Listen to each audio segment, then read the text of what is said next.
Head into the weekend, we have how those long, cold conditions are going to last and when we can see rain and storms in our area this evening. And we bring the latest on the future of storm shelters across the Hoover area. Plus, we're headed back to the classroom where we visit our newest junior weather watchers. Live on your side. First Alert Weather Extra starts right now.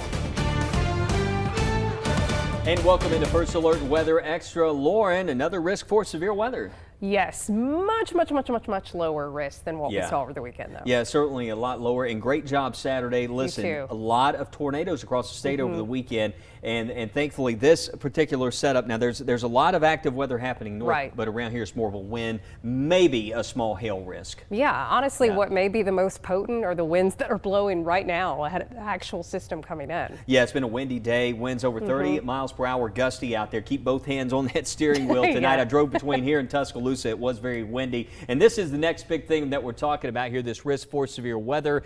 For us, it's a marginal risk, but further north, we're seeing quite a bit of severe weather. Look, there are tornado warnings, severe thunderstorm warnings.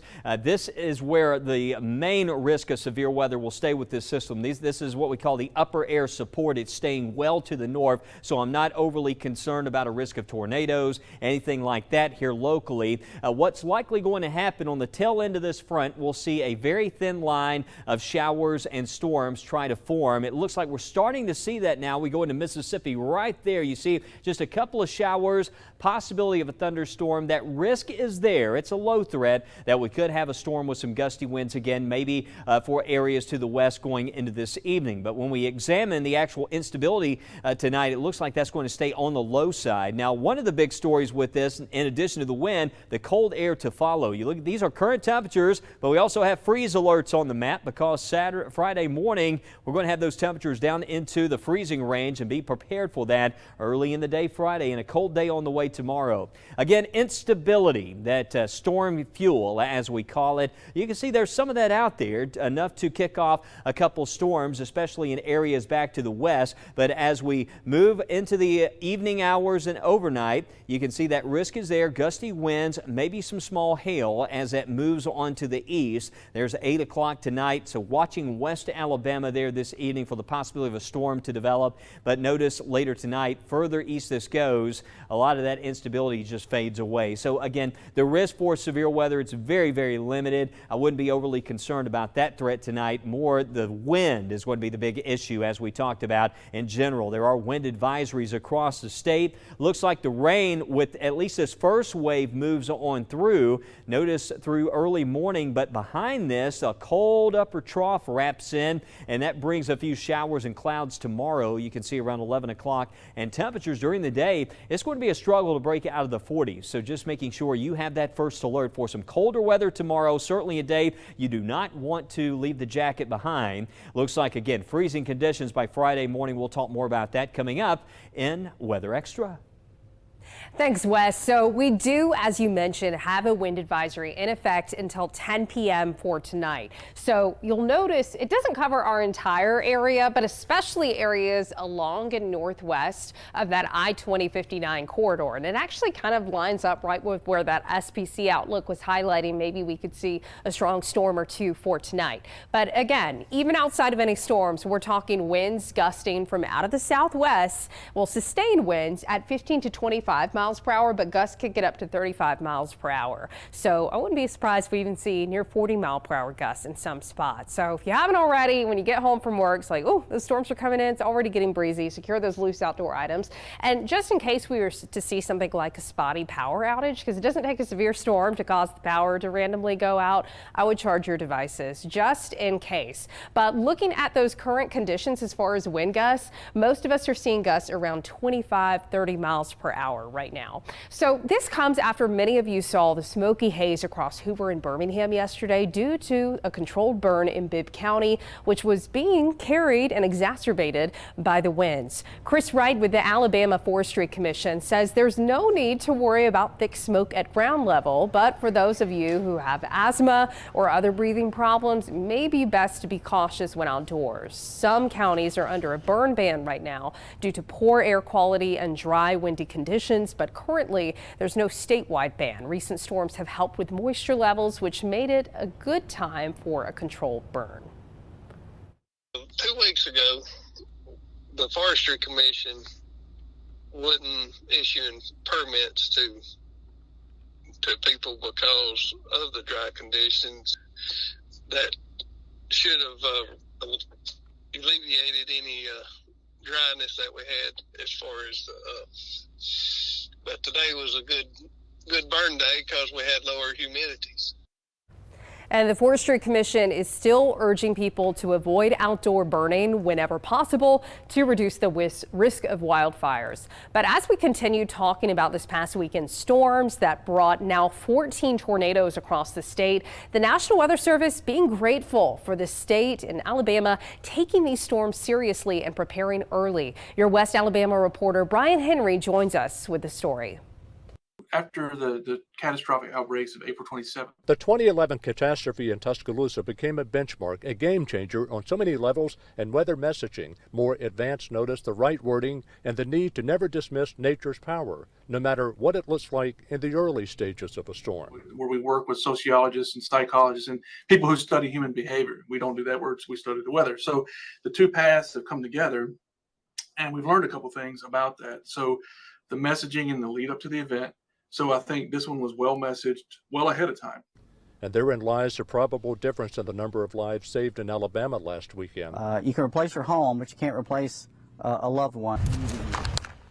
In Walker County Tuesday, National Weather Service meteorologist in charge Chris Darden spoke to that very thing while surveying the storm damage in Sipsey. And talking to the folks that lived here, they got the warning. They took cover in the basement.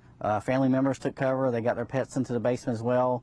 They were all fine, so that's a success story. That's good to hear. Chris Darden and Kevin Laws also point to the fact this time around Alabama had the weaker tornadoes, meaning the potential EF5 types never materialized. You could easily survive even, in an interior room versus say an F5 where, you have to be at a shelter perhaps. 3 is too many, but in terms of loss of life, it could have been much worse. Much worse when you consider by the time Chris Darden and his team complete their county-by-county surveys, Alabama will have recorded at least 15 tornadoes, all in a span of just one night. Chris Darden and his crew started Monday morning touring several counties. Their last county to check out was Sumter County today. Your reporter in West Alabama, Brian Henry, WBRC 6 News, on your side.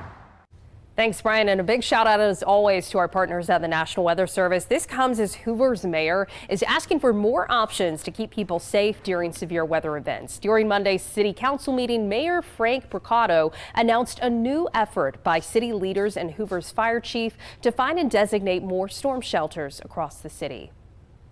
We'll go out and identify structures within our city that we think that could meet a certain rating, and we'll get EMA to work with us, both Shelby County and Jefferson County EMA to work with us to identify buildings that we feel like are structurally sound. We're told the goal is to have a more detailed plan for the fire department in 60 days. And on this day in 2018, a powerful EF3 tornado striking Calhoun County, leaving extensive damage, including to the campus of Jacksonville State University. It caused major damage to the Merrill building and an apartment complex on the campus, and even brought damage to many homes around the area, leaving many of them uninhabitable. The tornado traveled over 34 miles and caused 4 injuries. And in 30 seconds, we continue to talk about the rain and storm chances headed our way for tonight and give a spring preview as we talk about how warmer days are causing much longer growing seasons. And yep, that means more pollen. We'll be right back.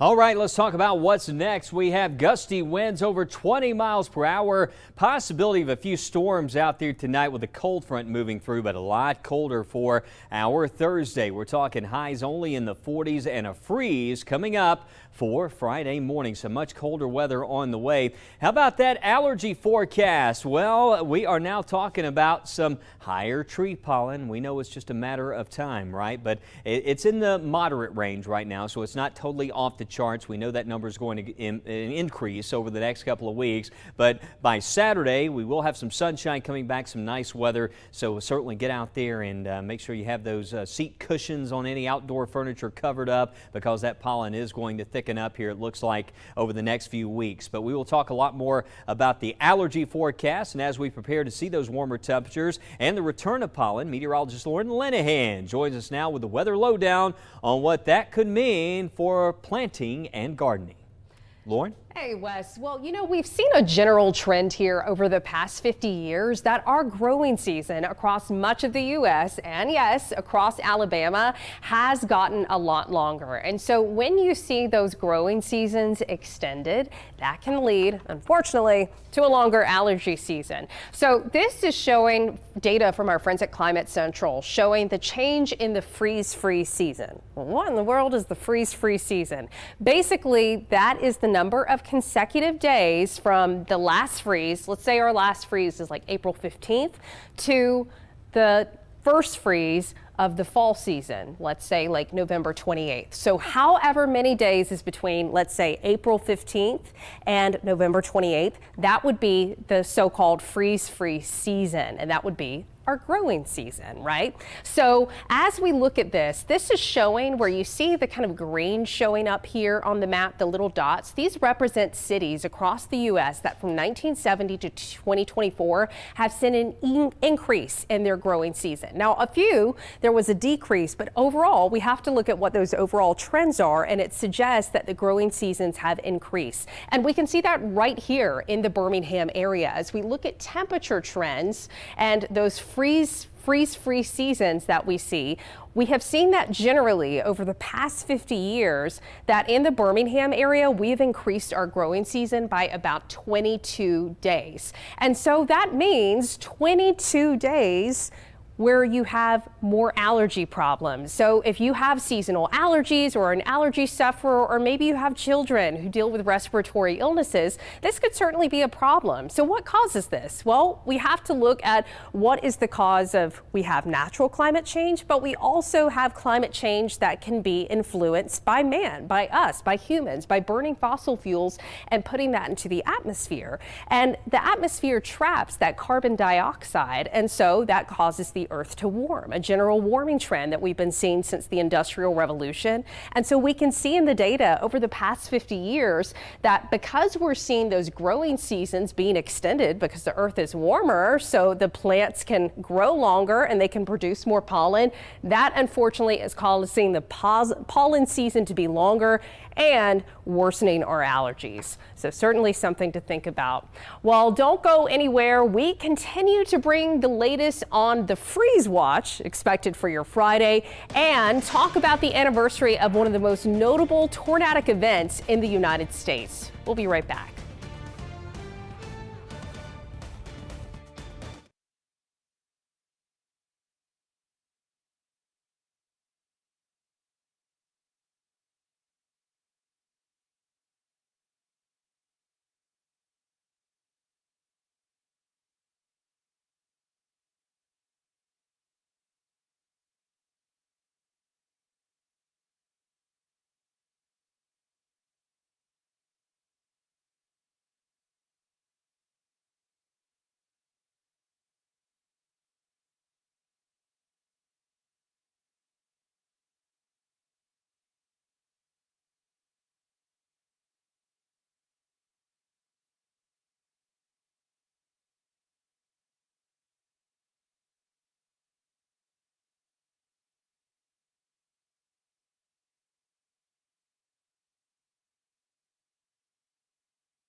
Welcome into First Alert Weather Extra. All the counties highlighted here. That is a freeze alert for early Friday morning. So much colder weather on the way. Temperatures in the 70s right now. And listen, the big story tomorrow, don't be caught off guard tomorrow. You're going to be surprised with the big drop in temperatures. This winter's comeback. We're going from 76 right now in Birmingham. Tomorrow, it'll be a struggle to break out of the 40s during the day. And because of this, here it comes, a cold front, and it's almost here. And notice out ahead of that, you can see some showers and even a couple of storms trying to form. And there's a chance that once this moves into the state, there might be a storm there with some gusty winds. Not much to this, but as this moves through tonight, could see a little rain. And you know, these cold fronts, I mentioned earlier, they're just like big snow plows. They just lift the air as they move along. So that can be just enough when you get that force of lifting to set off a little line of showers, possibly a storm. And some of these, again, could bring some gusty winds, but that should continue to remain on the weaker side as it moves on through East Alabama. But all around this, behind it, out ahead of it,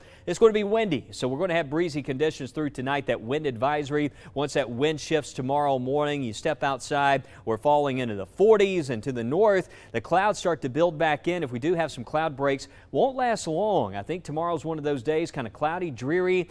Temperatures during the afternoon, it's going to be a struggle again to break into the upper 40s. It also looks like some leftover showers, so I'd grab the jacket and the umbrella just in case you need it tomorrow. Again, some showers will be possible during the day. There it goes. See, that chance of rain moves on through, and tomorrow night will clear out, and then the wind will back off some, and that's when we could see the freezing conditions. Notice Friday morning we dropped close to freezing. That's showing 6 o'clock, but by 7 a.m. on Friday we'll be down in the upper 20s and low 30s, and even for areas to the south. But the wind's a big story tonight and into early tomorrow and through tomorrow afternoon. So you throw in a west-northwest wind at 10 to 20 and also temperatures in the 40s out there. It's going to be a cold day across Alabama. A 10-day forecast as we look ahead. Most of the weekend looks dry. Saturday looks good. Sunday night and into Monday, a chance for some showers and storms. We'll be tracking, not seeing a major risk for severe weather with that, but giving you the first alert. Once that moves on by, dry weather for most of next week, but circle that Saturday. That is going to be a nice day, sunshine, highs around 72. How about some weather in the classroom? And today made it over to Tuscaloosa County over at Westwood Elementary School. And it's so great seeing all the kindergartners there at Westwood, and they were excited. Listen to that class. They were so much fun today, and they sang songs. We sang some of our weather songs and talked about severe weather safety. Now Westwood is right there in Coker, so it was great seeing the Coker community today and driving in. The weather was absolutely perfect and finally settling down. Nice to get out, as Lauren would say, get a little vitamin D and take in some sunshine. Yes, much deserved after this weekend. So as we look beyond the 7-day to what those temperature and precipitation trends could be, well, it does look like 8 to 14 days from now. So we're talking late March, starting on the 27th through April 2nd, we could be seeing above average temperatures across central Alabama. So possibly maybe seeing upper 70s, low 80s. Now it's too soon to say that for certain, but we are seeing trends towards some warmer weather late in the month. I will say though, as we look at the precipitation outlook, it looks near average for central Alabama. So nothing unusual. Granted, this time of the year we can certainly get rain and we can certainly get storms. So we'll keep an eye out for any severe threats. Not seeing anything down the line just yet though. As we look at our futurecast data, this is going to next Thursday. This is March 27th, and showing a ridge of high pressure over the Gulf, maybe the possibility of a couple of disturbances moving through that could bring some spotty showers. This is going into that last weekend of March and not showing anything too impressive. So as we look ahead to the last day of March, Monday the 31st, possibly a little system coming in from the northwest, almost seeing what is looking like a northwest flow pattern where you can get these clusters of showers and storms off to the northwest that can push in to the southeast, but nothing that's really standing out that is immediately grabbing our attention. Here we go into early April, and as Wes was saying, hey, tomorrow you are definitely going to want the jacket again. We may have some warmer days ahead, but it's going to get colder before it gets warmer. Well, it's been 100 years since the deadliest tornado in the U.S. struck parts of Missouri, Illinois, and Indiana. It caused 695 fatalities, and in this week's Degrees of Science, meteorologist Brady Taylor speaks with the National Weather Service meteorologist about the historic tri-state tornado. For people that don't know, what was the kind of path of this storm in areas that were impacted by this tri-state tornado? Well, it ran from southeast Missouri across the length of southern Illinois and then dissipated in southwest Indiana. So it went across 3 states, and it was moving fast. It was wide, and it still holds some of the records for fatalities in a town, fatalities in a school. It's still a history-making event. So there was a 40-minute stretch as the storm was moving through Illinois that it impacted towns like Murfreesboro, DeSoto, 541 people dying in 40 minutes. I mean, really those towns there, speaking of Murfreesboro particularly, how much was the destruction just devastating in that area? Really, the entire town was damaged from the storm, but the most intense damage was across the north part of town. And then, as would be the case back then, fires broke out because the storm scattered the various stoves, the wood-burning, coal-burning stoves that they had, and so fires became an issue then for the next day or two. So it was just one of the nastiest scenes you could imagine. And with this being an early afternoon storm, and again, lack of really preparedness, schools became a big issue where they got hit by this tornado as well, right? That's right. I think the death toll at DeSoto still remains the largest loss of life in a tornado at a school. And so I think Murfreesboro still holds the record for the largest loss of life in a community. So those 2 communities are just a few miles apart. So the tornado was very intense at that point and very wide, and the destruction was just incredible. So the official forecast from the Weather Bureau that day was rain and strong shifting winds. Fast forward 100 years, now we've got the National Weather Service, where you work, Storm Prediction Center. How different would the communication be and advance warning be for something, a storm system potentially like this? It would be vastly different. I mean, it would have been talked about for several days in advance. So the communities in the path would have been on a heightened level. A tornado watch would have been in effect for it. Media folks would have instantly gone into really expanded coverage once the tornado was obvious and moving. And it was the single tornado that crossed in there. It wasn't like that there were multiple tornadoes also going on around us. So there'd have been a lot of attention the media would be able to focus on and give to that. And so everything would have been in place, and you have emergency management and responders that would have had spotters in the area, also radioing information. And of course, storm chasers. There probably would have been live video off and on through the path. And so it would have been just night and day difference between now and then.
Some windy conditions out there overnight. Could have some gusts over 30 miles per hour. Yeah, it's already been blowing a lot. So y'all be careful tonight. Wes will, or no, Tania will have updates tonight. Yeah, Tania's got you covered at 9.